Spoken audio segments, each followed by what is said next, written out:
Jipe moyo, usiogope, Mungu anakujua. Ambia ni ujumbe wa pili. Jipe moyo, usiogope, Mungu anakujua. Hata kama ukiwa na stress za nyumbani, mwambie jipe moyo, usiogope, Mungu anakujua.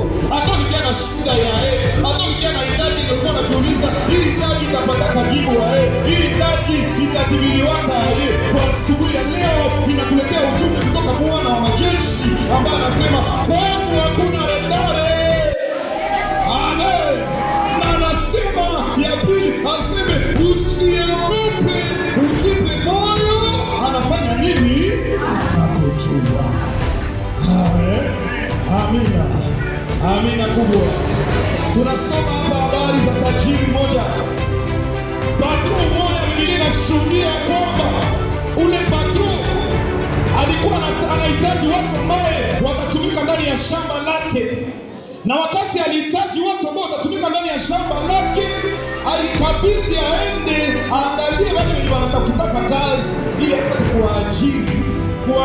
Saa tatu wakakutanana na wa saa tano, wakakutanana na wale wa saa kenda, wakakutanana pia na wale wa saa 10.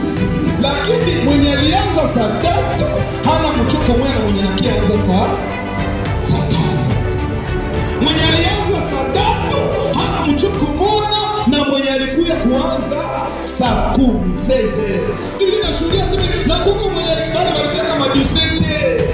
Magharibi tunataka ingie pale napo mpaka wapatie kazi. Mimi nataka kuambia nini pale? Kwa Mungu wetu akuwake retare. Bale wanashakuwa na kazi ya bien, hawakuzaliwa na zile kazi. Kwa Mungu akuwake retare. Bale wenye walipata ndoa za bien, hakuzaliwa na zile ndoa. Kwa Mungu akuwake retare. Bale wenye liko na nyumba za bien, hawakuzaliwa na zile nyumba. Siko nasikia mtu mmoja ambaye yuko ananifuata. Wewe ambao umefika hapa, uko na kata tamaa, kusema yeye nitakuacha acha nikwambia kwamba usiogope, ujipe moyo. Mungu anakujua.